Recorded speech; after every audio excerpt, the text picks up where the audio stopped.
आमचा सप्ताह महिला मंडळ बसवतो आम्ही, पण आमच्या सप्त्यात वर्गणी कुणाची सुद्धा नाही. वर्गणी मुक्त सप्ताह आहे. सप्त्याला 9 वर्ष चालू आहे. आमचा काला एवढा छान होतो की तुळजापुरात पहिला नंबर असतो आमच्या काल्याचा, एवढा छान होतो.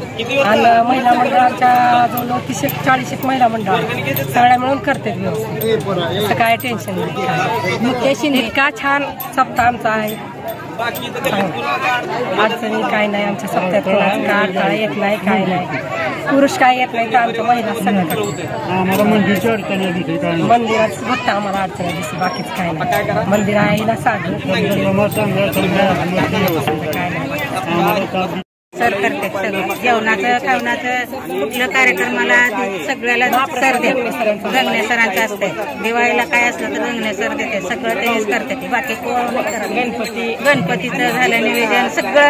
आमच्या झोपडपट्टीला काय सुद्धा कमी नाही बाबा. सर आहे ते आम्हाला काही सुद्धा कमी नाही. आता सध्या सुद्धा नाही,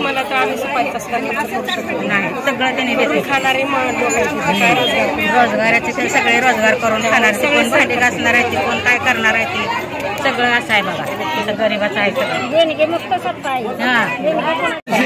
9 वर्ष चालू आहे सप्ताहाला.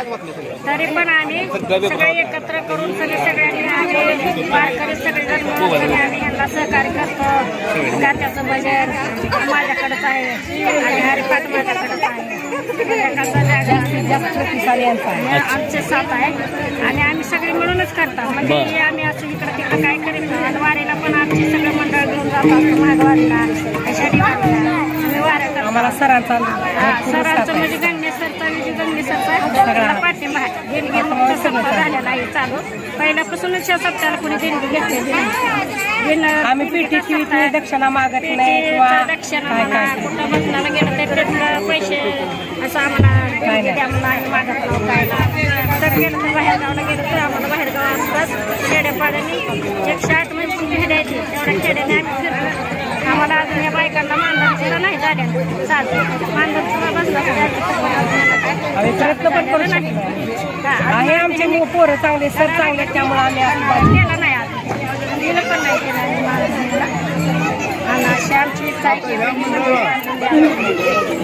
20 वर्षे झाली ह्या महिला मंडळाला आम्ही नवरा बायको मग तुम्हाला सांगतो प्रत्येकाला हे 9 वर्ष चालू आहे. कसं करून हे सप्ताह आम्ही पार पाडायचो करावी लागला काय. आणि प्रत्येक वर्षी तुम्हाला सांगतो हरिपाठ, तुमचं प्रवचन, कीर्तन ही सगळं हे आमचं चालू आहे हे इथे. फक्त आमची काय विचार होती की फक्त इथं हे मारुतीचं मंदिर आहे. ह्या मारुतीच्या मंदिरमध्ये इथं एक इमारत व्हावी या सगळ्याचे हेतू आहे. मंदिराचं बांधकाम व्हावं. हा मंदिराचं मंदिर उभं राहावं. अडचण एवढी मंदिरची आम्हाला काय नाही. समजा आम्ही करतो.